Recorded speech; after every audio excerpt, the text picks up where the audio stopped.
విద్యారంగ సమస్యల మీద పోరాటం చేసిన ఏకైక సంఘం భారత జాతీయ విద్యార్థి సంఘమని ఆ సంఘం జిల్లా అధ్యక్షుడు బట్టు కరుణాకర్ అన్నారు. మంగళవారం భూపాలపల్లి జిల్లా కేంద్రంలో కాంగ్రెస్ పార్టీ కార్యాలయంలో ఎన్ఎస్యుఐ 54వ ఆవిర్భావ దినోత్సవ వేడుకలను జిల్లా అధ్యక్షుడు బట్టు కరుణాకర్ ఆధ్వర్యంలో ఘనంగా నిర్వహించారు. ఈ కార్యక్రమానికి పీసీసీ సభ్యులు చల్లూరి మధు, పట్టణ అధ్యక్షుడు దేవాన్ ముఖ్య అతిథులుగా హాజరై ఎన్ఎస్యుఐ జెండాను ఆవిష్కరించారు. ఈ సందర్భంగా నాయకులు మాట్లాడారు.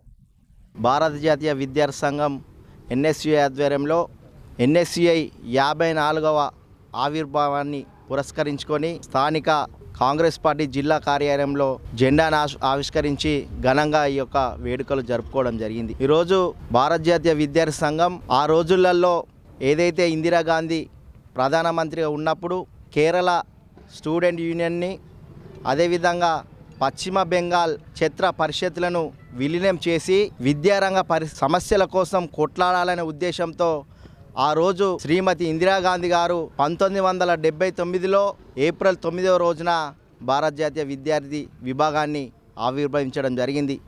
అప్పటి నుండి మొదలుకొని ఇప్పటి వరకు ఈ దేశంలో విద్యారంగ సమస్యల పరిష్కార ధ్యేయంగా ఇక్కడ ఉన్నటువంటి విద్యార్థులందరూ ఒక కంకణం కట్టుకొని వాళ్ళ సమస్యల పరిష్కార ధ్యేయంగా పనిచేసినటువంటి నాయకులుగా మరి భారతదేశంలో చాలామంది విద్యార్థి నాయకులు ఉండడం జరిగింది.